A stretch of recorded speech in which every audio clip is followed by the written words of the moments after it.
By God's grace and His blessing, together with His promise for you and I, we should be leading this nation together.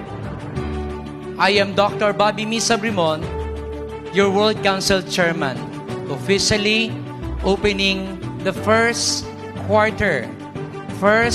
batch for the Leadership Heritage Conference.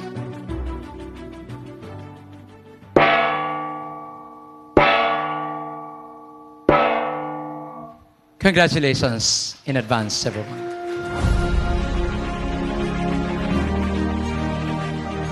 Hello, I'm Harold Cantalejo. I'm a pastor to Area 1. Thank you, Dr. Bob, for being staff in this event. To God be the glory. I'm Bishop Ernie Cabtalan, at the same time Senior Pastor of Jesus Presbyterian Church located at Dasmariñas. I would like to thank Visaya for being have opportunity and privilege to become a member of being staff of this awarding body. Thank you po, and thanks be to God. To God be the glory. Hi, I'm Pastor Jose Gandesa Jr. Isang malaking karangalan na ako ay makasama maging staff ng World Council Excellence Award.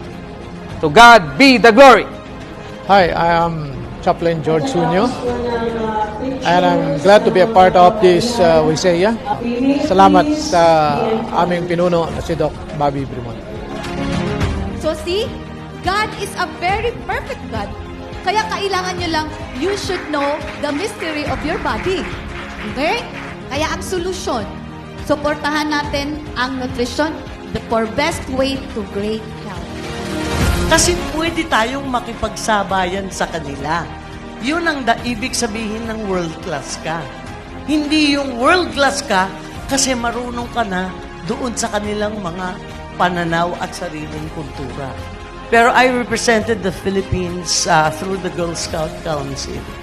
At alam nyo, doon ko naramdaman unang beses, paglabas ko, kung anong ibig sabihin na maging Pilipino. At maging proud na ako ay Pilipino. Na nire-represent ko ang ating bayan. For the longest years of serving the community, lahat ng ating pong membership na pupunta sa mga nangangailangan talaga. Integrity comes of what you're doing, what you are making for the Lord, for the nation, and for the welfare of your family. Ang vision ko po, kaya nabuo ang school na ito is para po ma-lift up ang buhay ng mga masahista. And ang mission po natin, maparami po natin ang mga gumagawa ng ganitong klase ng technique na nakakatulong ng mabilis ng paggaling ng client. This is Dr. Josefa Carillo, TMOF Achiever. Thank you and to God be the glory. Ako si Isa Rodillo, TMOF Achiever. To God be the glory. I am Remedios Katakutan, TMOF Achievers. To God be the glory. This is Redimor Lagadlad, the most outstanding Filipino achiever. To God be the glory. This is Dr. Renald Lagrimas, TMOF Achiever. To God be the glory. So, I am POF Achiever, and thank you to Visaya. I'm Jojo Del Pinado, TMOF Achiever. To God be the glory. I am Architect Dr. Jose Cesar Saquito Jr., a TMOF Achiever. To God be the glory. I am a TMOF Achiever. To God be the glory. Again, I am Brando Limon Bati, TMOF Achiever. To God be the glory. Muli ako si Reby Abbas, TMOF Achiever.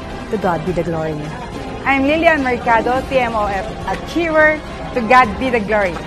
I am with Dr. Wilma Rian, TMOF Achiever. To God be the glory. I'm Noel P. Bueza, and I am TMOF Achiever. Thanks, Visaya. To God be glory.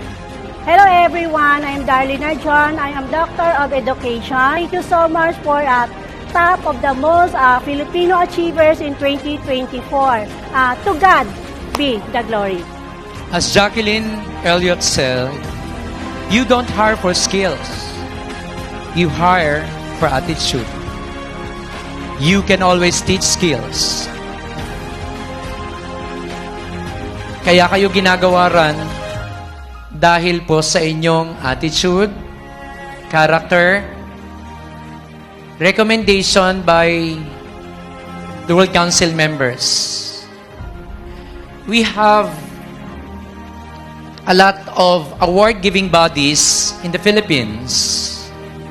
Pero kakaiba po ang World Council, ladies and gentlemen. World Council Leadership